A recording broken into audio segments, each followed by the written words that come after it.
What's going on YouTube? It's your boy Rolly Boy Rex, and you're now tuning into the Rolly Podcast, with your boy Rolly Boy Rex. Before we get into the video, make sure y'all like, comment, and subscribe. Hit that like button for me. Hold on. The other game on Saturday was Saturday night, the Giants versus the Eagles. And overall, I want to say, me being a fan, I want to say I personally got caught up in a moment, got caught up in a hype, but they were what I always thought they were. You feel me? The quarterback was always what I thought he were. He didn't. I wouldn't say this is the game or that I've been waiting for to prove that. I mean, overall, I'm not going to take away from his season that he had. He had a great season, and I'm not just going to let this one game define that season. But what I'm trying to say is that though he had a great season, we had 3 other seasons of him playing or of him having games as though he had on Saturday night. And seeing that, I just don't see why it's not the Giants would not look or explore another quarterback. You feel me? Another quarterback just to boost that franchise, along with acquiring a elite receiver or number one receiver, or just a playmaker at the receiver position because they do have the third most cap I think cap situation or cap space. So they do have money to spend in the free agency. So the front office has to get to work. Either if y'all sticking with Daniel Jones, okay, now you build around him and you surround him with elite receivers or you know receivers and talent because you have to re-sign Saquon, and then you feel me. You have other priorities to re-sign along with the quarterback position. So you have to re-sign Saquon and bring him more weapons. So you can't lose your weapons that you have that's helping him. If that's what your mindset is, oh, we're going to keep him. You can't lose that weapon in Saquon. You also have to build off of that and acquire more weapons. But it wasn't really much of a game. The Eagles, looked like the more dominant team. They looked like the better team.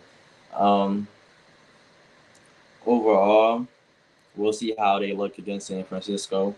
I just feel as though they they can be beat and they will be beat.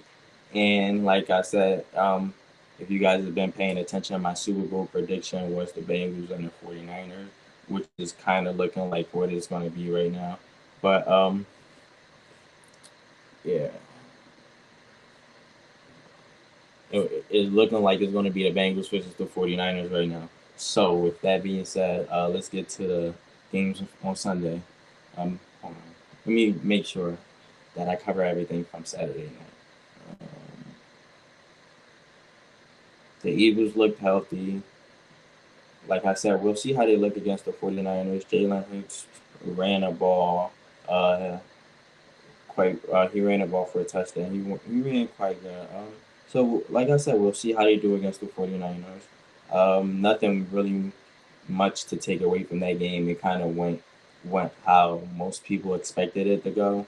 It kind of went how you know if I wasn't a fan, I would expect it to go. Me being a football enthusiast, I should have known that it was going to be like that. But still, I was still a fan. I got caught up in a moment.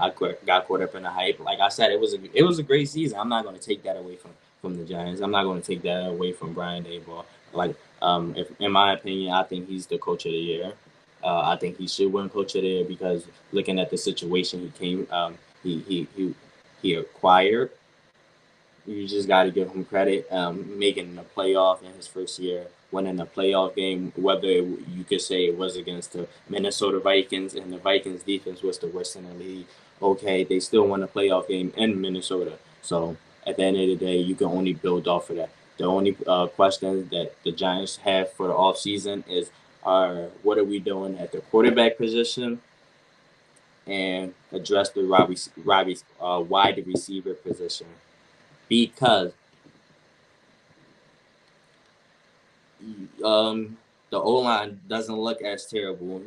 You could progress and build off of the O line. I feel as though playing O line, the more experience and more years you have together playing together, the better you become. So just let that O line, grow together, and you might add a few pieces here just to reassure it, but focus on the skill positions. You have to number one. Me being a Giants fan, you have to re-sign Saquon. I don't know. Do you re-sign Saquon? That's a question. Cause you re-sign Saquon if you plan on keeping Daniel Jones. If you say, okay, Daniel Jones is our QB for the future, you then re-sign Saquon. But if you, as the Giants organization, John Mara, and who's ever in the front office decides, okay, Daniel Jones, we appreciate what you did for us this season, but we are also taking in consideration of your prior 3 seasons that you played, and we're gonna move on from you. Um, I then feel as though you then have to, uh, you don't have to re-sign Saquon. You can move on from Saquon because at that point you don't really need to spend that or what's the name take that cap hit at the running back position. That's just my opinion. So if you're planning on keeping Daniel Jones, you keep Saquon. You re-sign Saquon. You re-sign them both of them. But if your plan is to get rid of Daniel Jones, you have just for. I mean, if you're acquiring an elite quarterback or just a top level quarterback, I just feel as though you have to get more weapons, and the only way to do that is to trade Saquon or release him. That's just my opinion. Who knows? I can't tell them what to do. But